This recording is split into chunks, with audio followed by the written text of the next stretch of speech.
yang ke-7. Jadi saya mau tanya, UTS-nya kalian kapan ini? Belum ada jadwal. Dari kampus belum kasih keluar jadwal. Oke. Ya. Hari ini, kemarin untuk deteksi dini sudah selesai ya. Hari ini saya tunjukkan, sebentar saya share screen, saya tunjukkan RPS silabusnya.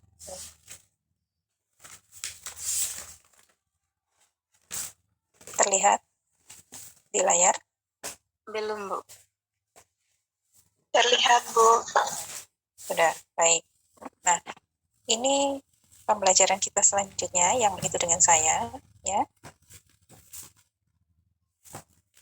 Ini tentang asuhan pada ibu nifas normal. Ya, jadi memberikan asuhan pada ibu nifas normal. Nanti kita akan membahas tentang asuhan pada ibu nifas normal sesuai dengan langkah-langkahnya. Ada pengkajian, ini data apa aja yang dikaji ya. Kemudian ada diagnosis atau masalah. Kemudian ada rencana asuhan, ada tindakan atau pelaksanaan, dan ada evaluasi. Nah, itu yang hari ini akan kita bahas, gitu ya. Baik. Kalau melihat dari, sebentar. Ya, kalau melihat dari silabus ini, ya, kita belajar tentang asuhan kebidanan pada ibu nifas. Pada semester sebelumnya, apakah kalian semua sudah pernah mendapatkan tentang asuhan kebidanan atau manajemen kebidanan atau dokumentasi kebidanan?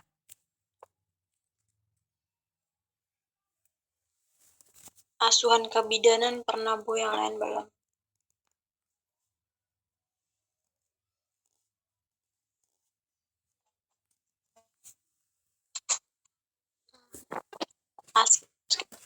Aspek 1 kehamilan. Enggak, maksud saya, apakah sebelumnya kalian sudah pernah tentang itu dokumentasi kebidanan, itu asuhan kebidanan. Kalau misalnya belum, kemarin ketika di askep 1 kalian mendapatkan asuhan kebidanan ya, untuk membuat askep atau tidak? Pernah disuruh, Ibu. Kalian pernah mendengar tentang langkah-langkah Parne atau 7 langkah Parne? Iya, Bu. Pernah, Ibu. Baik, itu diajarkan di mana, Dek? Di askep 1, Ibu, yang semester 2 punya. Yang semester 2 punya, Bu. Oh, biasa. Oke, baik. Ya, ini dasar penyusunan suatu dokumentasi dari asuhan kebidanan, itu adalah kalian harus catat dulu tentang dokumentasinya seperti apa. Ya kan? Kalau masih ingat, asuhan kebidanan menurut Parne itu yang seperti apa, Dek? Bisa stop share dulu. Ya. Yang seperti apa? Parne itu yang seperti apa? Ada pengkajian data, pengkajian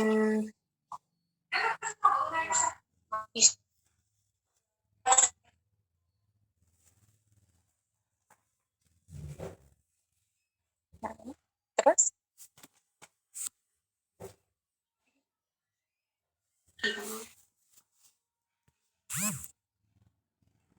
dengan SOP-nya, Bu. Kenapa? SOAP-nya. Oke. Kemarin di askep 1 sudah pernah mendapat penugasan untuk menyusun asuhan kebidanan, Dek? Sudah atau belum? Sudah, Ibu. Sudah, oke. Baik. Ya, saya mungkin akan review ya dengan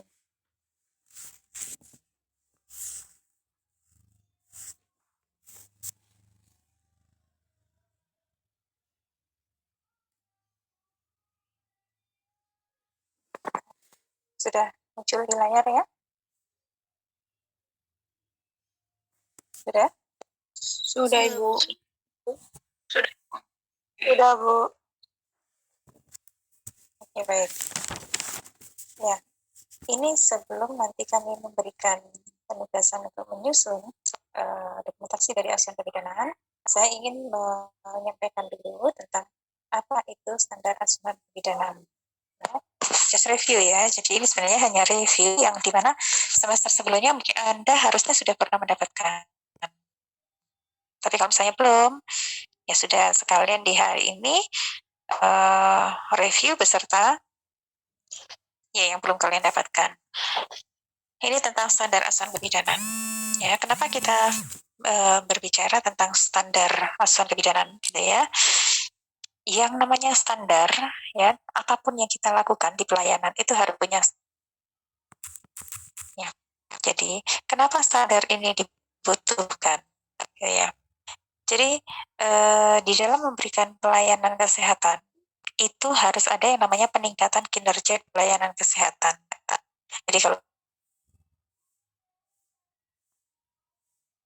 kita lakukan berdasarkan WHO, pelayanan yang bermutu atau profesional itu didasarkan pada yang namanya evidence based medicine atau EBM.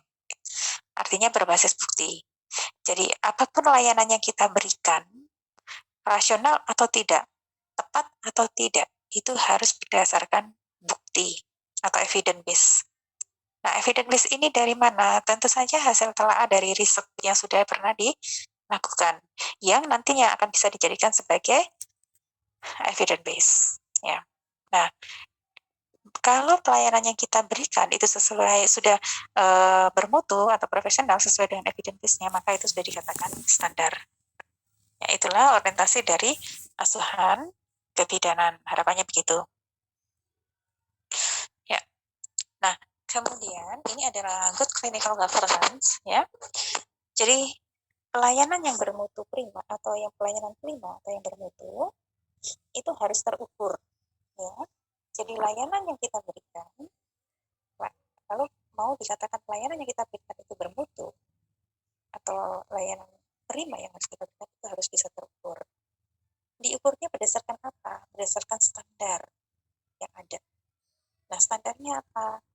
Ya, standar ini ada kebijakan, ada pedoman, ya ada standar sendiri dan ada kerja. Ini harus sesuai dengan standar. Sehingga layanan yang bermutu atau layanan prima, ya, yang diberi oleh bidan dan yang diterima oleh pasien itu betul-betul pelayanan yang profesional. Artinya bahwa Anda bidan yang ini nanti Anda mungkin dari tersebar ya di berbagai pulau. Mungkin bidan yang ada di Jawa dengan nanti kalian yang ada di NTT atau NTB atau dimanapun, harapannya pelayanan yang diberikan itu standar sama. Jadi masyarakat mendapatkan pelayanan itu sama. Misalkan pemeriksaan pada Ibu Nifas. Pemeriksaan pada Ibu Nifas itu harus punya standar, gitu ya. Kalau itu sudah terstandar, maka masyarakat yang ada di Papua, masyarakat yang ada di Malang, yang ada di Jakarta, di NTT, NTB, itu mereka pelayanannya sama. Karena bidan yang memberikan itu sesuai dengan standar yang harus diberikan. Gitu ya. Nah, ini terkait dengan peraturan perundang-undangan, nanti baca sendiri aja banyak katanya yang terkait dengan pelayanan standar. Ini undang-undang layanan publik. Ya. Nah, kalau kita bekerja sesuai dengan standar, maka pelayanan yang diberikan itu akan berkualitas atau bermutu. Standar ini merupakan landasan normatif dan parameter untuk menentukan tingkat keberhasilan dalam memenuhi kebutuhan yang seharusnya. Jadi perlu sekali adanya standar. Semua ada standarnya, semua ada SOP-nya. Ya. Anda melakukan pemeriksaan kehamilan, ada SOP-nya. Anda melakukan pertolongan persalinan, ada SOP-nya. 60 langkah, ya kan? Anda melakukan pemeriksaan Ibu Nifas, ada SOP-nya. Jadi itu semua pelayanan kebidanan yang kita berikan harus berdasarkan standar. Nah, standar profesi terkait dengan profesi, masing-masing profesi punya standar masing-masing ya. Standar profesi ini adalah pedoman yang harus diikuti oleh tenaga kesehatan dalam menjalankan praktek atau pekerjaannya. Batas kemampuan yang harus dimiliki oleh bidan, baik itu knowledge atau pengetahuan, skill atau keterampilan, dan profesional attitude atau sikap minimal ya, untuk dapat melakukan kegiatan yang profesional pada dirinya. Nah, standar pelayanan kebidanan, di dalam kebidanan, di profesi kebidanan itu juga ada yang namanya standar pelayanan kebidanan. Ini, standar pelayanan kebidanan ini adalah suatu pedoman yang harus diikuti baik oleh dokter maupun bidan sendiri dalam menyelenggarakan praktek pelayanan kebidanan. Ya, yang dibedakan menurut jenis dan strata pelayanan, misalkan di pelayanan dasar dan rujukan, misalnya di PMB, puskesmas, atau di rumah sakit. Asal ini, maka keputusan dan tindakan yang dilakukan oleh bidan sesuai dengan kewenangan dan ruang lingkup prakteknya.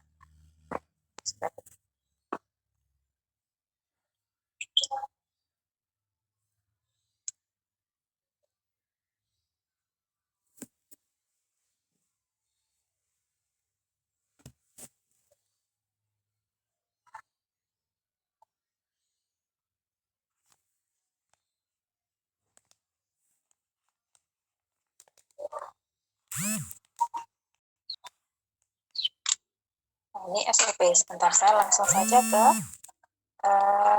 ini ya.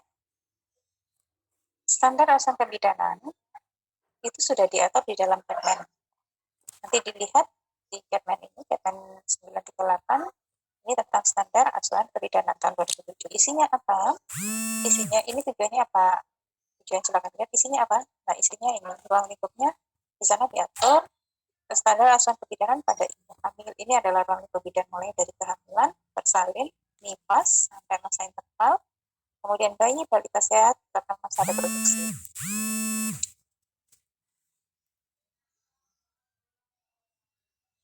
Nah, ini standar pelayanan kebidanan. Ada 5 standar di sana ya. Standar yang pertama tentang pengkajian. Di dalam melakukan pengkajian, apa pernyataan standarnya? Di sini, bidan mengumpulkan semua informasi yang akurat, relevan, dan lengkap dari semua sumber yang berkaitan dengan kondisi klien. Jadi pengkajian. Jadi bidan melakukan pengumpulan data atau mengumpulkan semua informasi, baik secara subjektif maupun objektif.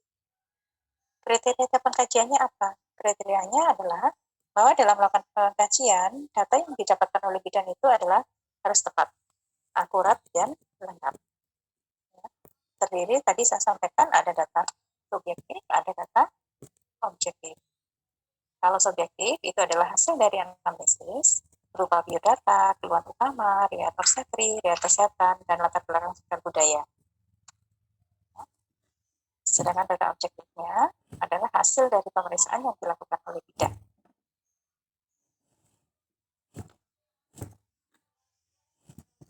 Kemudian standar yang kedua, ini adalah perumusan diagnosis atau masalah kebidanan. Pernyataan standarnya apa?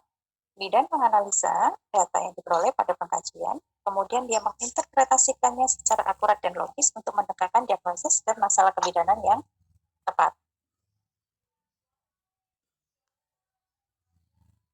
Nah, kriteria perumusan diagnosis atau masalah dalam menentukan diagnosis, dalam menuliskan diagnosis, yang pertama harus kita pikirkan adalah bahwa diagnosis yang kita tuliskan itu harus sesuai dengan nomenklatur kebidanan. Sesuai dengan nomenklatur kebidanan. Yang kedua, masalah dirumuskan sesuai dengan kondisi klien. Jadi tidak dibuat-buat, sesuai dengan kondisi klien berdasarkan dari pengkajian baik data subjektif maupun objektif. Kemudian selanjutnya dapat diselesaikan dengan asuhan kebidanan secara mandiri, kolaborasi, dan rujukan. Ya, ini sesuai dengan tugas bidan. Selanjutnya, standar ketiga ini tentang perencanaan.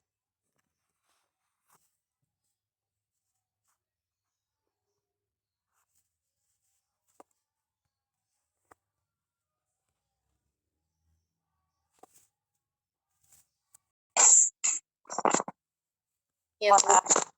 Ya, kemudian yang standar ketiga itu tentang perencanaan.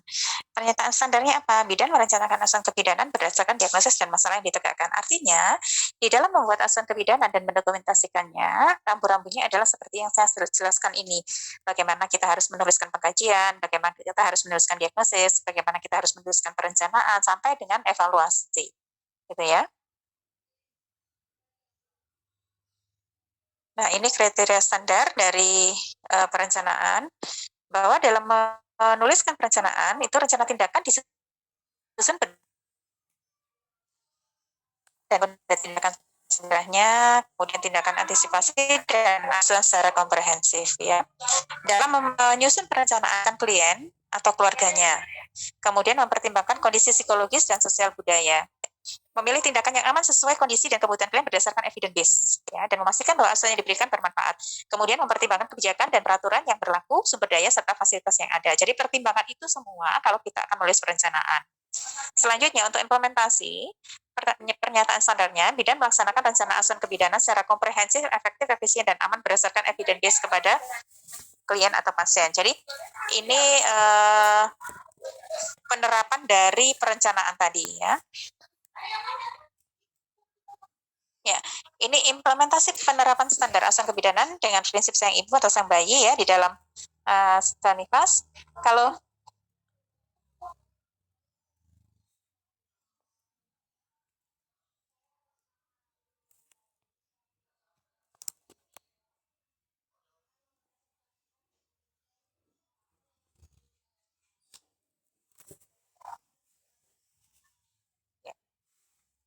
ini yang harus kita perhatikan kalau kita memberikan layanan pada ibu dengan prinsip asuhan sayang ibu ya. Kita harus memenuhi hak ibu, hak privasi ya. Jadi dia punya hak privasi, kemudian banyak haknya ibu ya. Silakan dibaca nanti di sini. Ini asuhan sayang bayi pada bayi baru lahir sehat ya.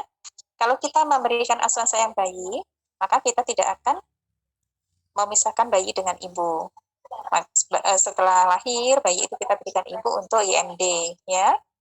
Kemudian berikanlah bayi itu pada ibunya untuk rawat gabung atau roaming in. Jadi nggak usah dipisah. Kemudian jaga kehangatan bayi, lakukan IMD ya, lakukan pencegahan infeksi, berikan imunisasi dan pantau tanda-tanda bahaya. Ini kalau pada bayi ya. Contoh itu. Kemudian standar selanjutnya adalah evaluasi. Apa yang harus ada di dalam evaluasi ini? Apa yang dilakukan? Bidan melakukan evaluasi secara sistematis dan berkesinambungan untuk melihat efektivitas dari asuhan yang sudah diberikan sesuai dengan perubahan perkembangan kondisi klien. Apa yang harus diperhatikan? Ini kriterianya. Penilaian dilakukan segera setelah selesai melaksanakan asuhan. Dan hasil evaluasi segera dicatat serta dikomunikasikan pada klien dan keluarga.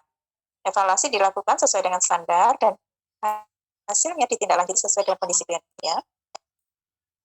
Kemudian standar yang keenam ini adalah pencatatan. Nah, ini yang di dokumentasi yang akan melakukan. Kalian melakukan atau bidan melakukan pencatatan secara lengkap, akurat, singkat, dan jelas mengenai kejadian yang ditemukan. Nah, kriteria standarnya apa? Pencatatan.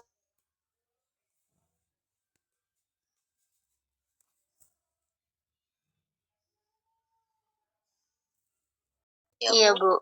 Ya. Nah, ini dokumentasi yang biasanya kita lakukan, yaitu dengan SWAP ya. SWAP, S-nya adalah data subjektif, dari hasil anamnesis, O-nya adalah data objektif, dari hasil pemeriksaan, A-nya itu adalah assessment, ini mencatat diagnosis atau masalah kebidanan yang ditemui, dan P-nya adalah pelaksanaan. Nah, itu adalah SWAP. Apa bedanya dengan PARNI? Ya. Ini di sini keterkaitan manajemen kebidanan sebagai pola pikir dengan pendokumentasian catatan dari asuhan kebidanan. PARNI itu kan ada 7 langkah, betul ya, Dek? Iya, Bu.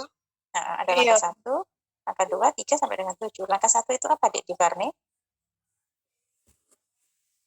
Subjektif, Ibu.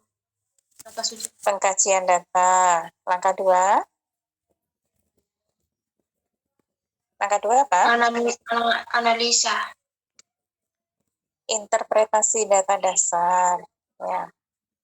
Kemudian langkah ketiga.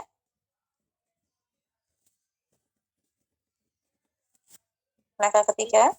Identifikasi diagnosa. Ya, antisipasi Kasih diagnosa potensial. Kurang 10 menit ya waktunya, Dek.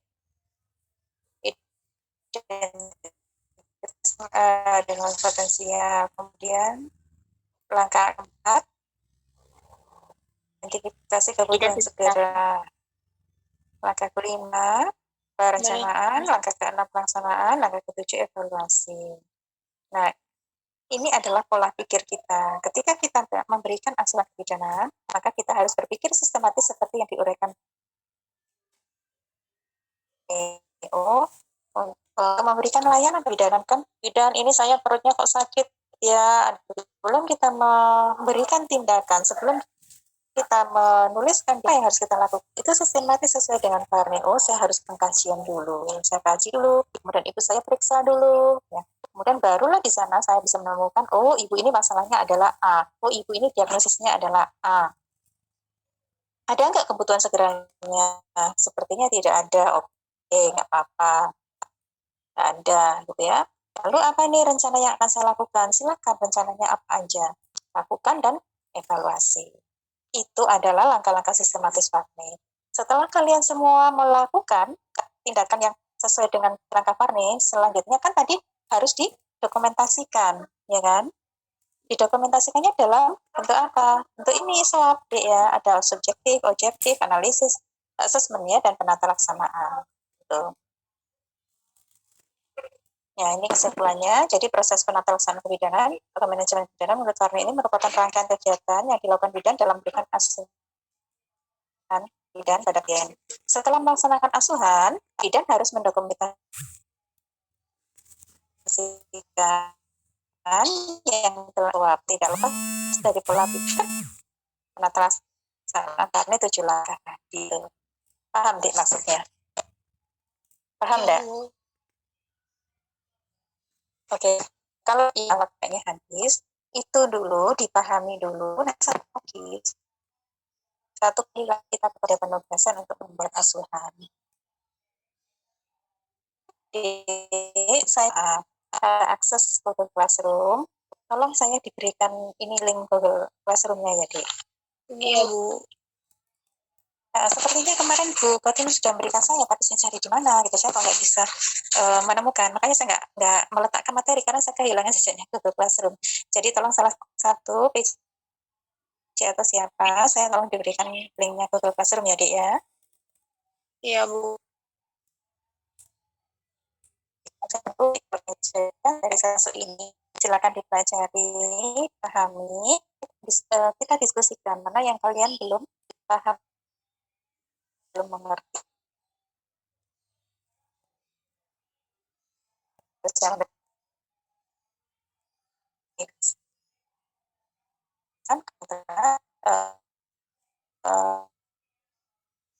mau lagi kenal atau memberikan dari hari ini.